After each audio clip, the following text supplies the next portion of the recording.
Morning বন্ধুরা, welcome back to my YouTube channel. আশা করি প্রত্যেকে ভালো আছো আর সুস্থ আছো। এই কিছুক্ষণ পর আমরা এখান থেকে চেক আউট করে আমরা তোমার সিটংয়ে দুটো হচ্ছে সাইট সিন আছে, দু তিনটে সাইট সিন আছে, কারণ যেদিন ঢুকেছিলাম সেদিন তো দুটো সাইট সিন হয়ে গেছে। বাকি আর যে কটা রয়েছে সেটা আজকে করে নিয়ে তারপরে আমরা চলে যাব দার্জিলিং। আজকে যাবো আমরা ওই যোগীঘাট যাবো। হ্যাঁ, যোগীঘাট আর মংপু যাবো। যাওয়ার কথা বলবো এগুলো।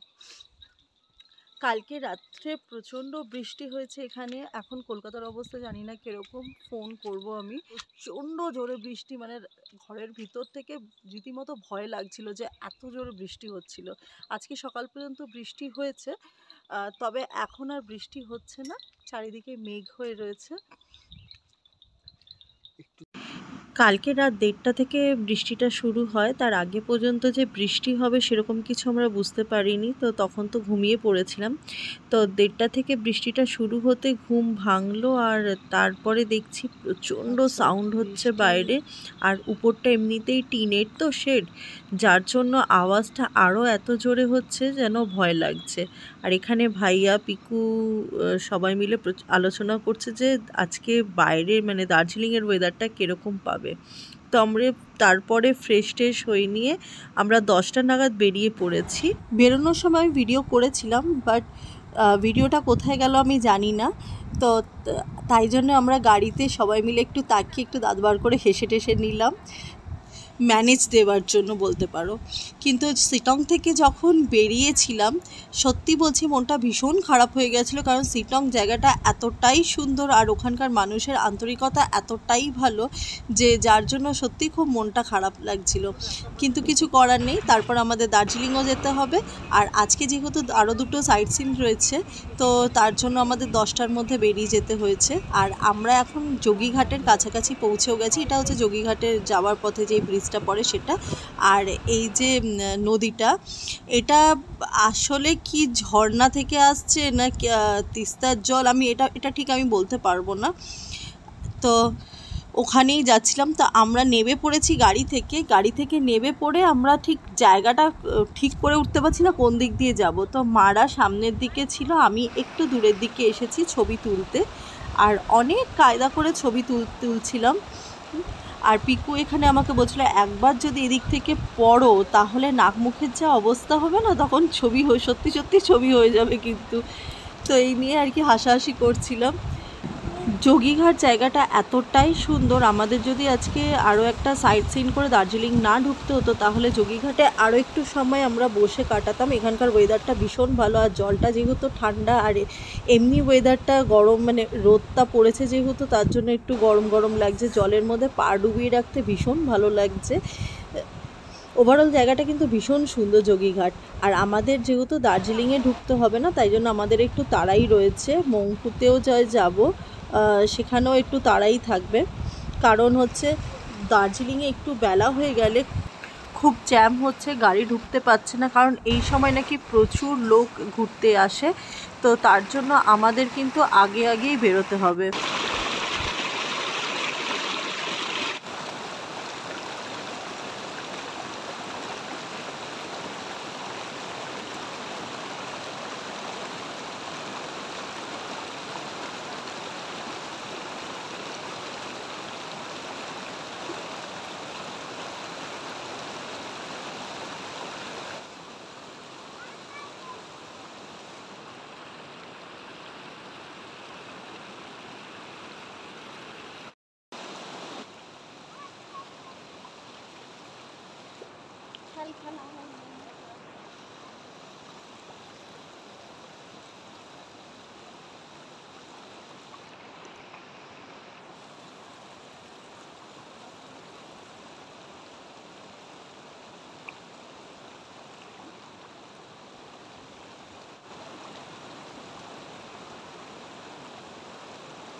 এদিকে এসো।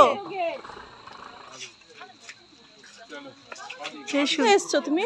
আমি রবীন্দ্র ভবন মংপুতে। আচ্ছা, রবীন্দ্র ভবন মানে? এদিকে তাকিয়ে বলো কি কি কি পাহাড়ের সময় এখানে আসতো, পাহাড়ে ঘুরতে আসতো। ঘুরতে এসে এখানে থাকতো এত বড় জায়গাতে। আচ্ছা, আসলাম তারপর থাকতো অনেক মানুষ চলে যেত। এটা হচ্ছে টিকিট কাউন্টার।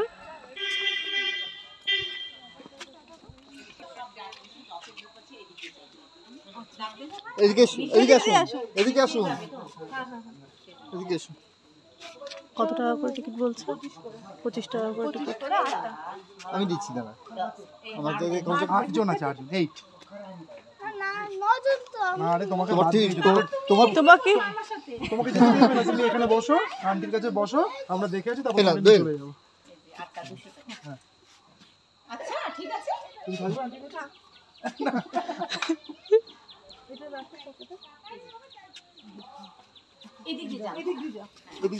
আমরা এখন রবীন্দ্রনাথ ঠাকুরের স্মৃতি বিজড়িত মঙ্গুতে রয়েছি। রবীন্দ্রনাথ ঠাকুর 1938 সাল থেকে 1940 সাল পর্যন্ত এখানে মোট 4 বার এসেছিলেন তার স্নেহকন্যা মৈত্রী দেবীর আমন্ত্রণে। রবীন্দ্রনাথ ঠাকুরের মৃত্যুর পর 1944 সালে এটি প্রথম রবীন্দ্র মিউজিয়াম হিসেবে ঘোষিত হয়েছিল। এখানে একটি হোমস্টেও আছে, চাইলে তোমরা সেখানে থাকতে পারো। আর হোমস্টেতে যদি তোমরা থাকো তাহলে তোমাদের তাকদা ব্লক অফিস থেকে বুক করে আসতে হবে। সাইনবোর্ডে দেখলাম ভিতরে ছবি তোলা নিষেধ, কিন্তু এখানে প্রচুর মানুষের ভিড়ও ছিল, তারা সকলেই ছবি তুলছিল, তাই আমিও কিছু ছবি তুললাম। এখানে গার্ডেরাও রয়েছে, তারা দেখে কিছু বলছেন না, তাই আর কি ছবিটা তুললাম।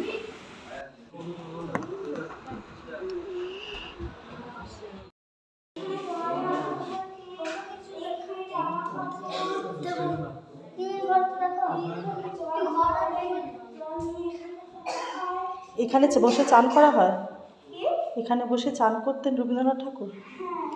আর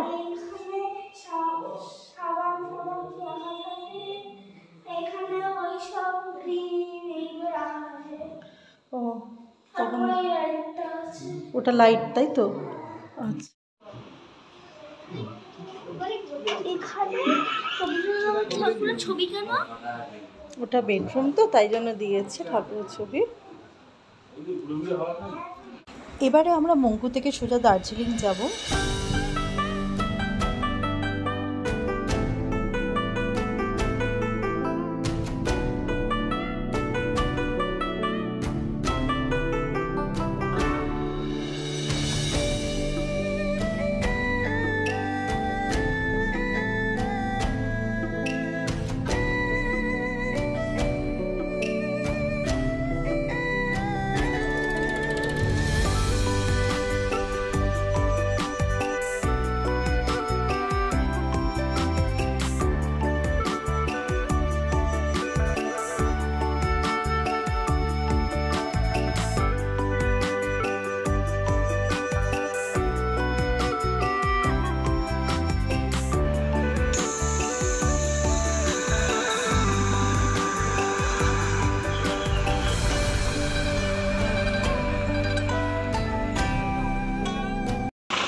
আমরা এখন দার্জিলিং প্রায় ঢুকে গেছি, এখন রুম স্টেশনের কাছে রয়েছি। আর এখানে একটা জায়গায় বাস স্ট্যান্ডের কাছে গাড়ি দাঁড় করিয়েছে, মা চা খাবে, তারপরে আমি আর মাসিমা একটু টয়লেটে গিয়েছিলাম। গায়ে অতটা ঠান্ডা লাগছে না, কিন্তু নাকে কানে ঠান্ডা লাগছে। আর আমার একটা খুবই বাজে স্বভাব হচ্ছে গিয়ে, যত না গায়ে ঠান্ডা লাগে হঠাৎ করে গলাটা বসে যায় আর কাশি শুরু হয়ে যায় শীতে। এটা একটা আমার খুব সমস্যা হয়। তো শীতের জামা তো সামনে কিছু রাখিনি, কারণ গাড়ির মধ্যে আমরা যেহেতু এই গাড়িটাতে যেহেতু আমরা 9 জন মিলে এসেছি, তো এখানে খুব বেশি তো জায়গা নেই যে সব কিছু রাখার মতো, তাই জন্য আমার বড় ব্যাগটার মধ্যে আমি সোয়েটারটা রেখেছিলাম, সোয়েটারটা উপরে তুলে দিয়েছি। কি হয়েছে কি?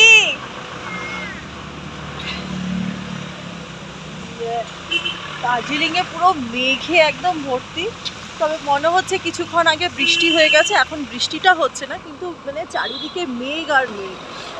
পিছনটা দেখাচ্ছি, দেখো পিছনটা পুরো মেঘ হয়ে রয়েছে। এদিকে দেখে না, আরে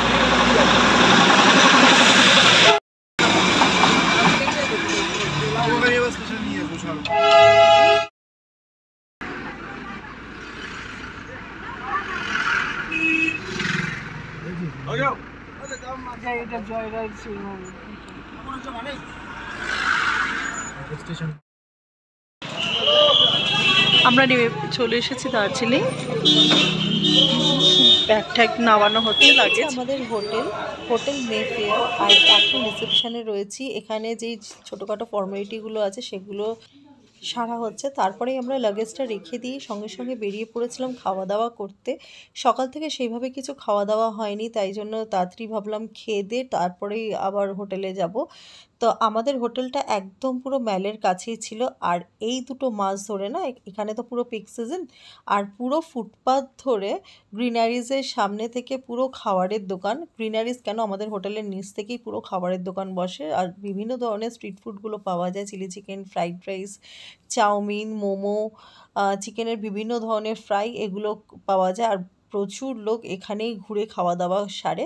আমরাও সেরকমই খাওয়া দাওয়া করছিলাম।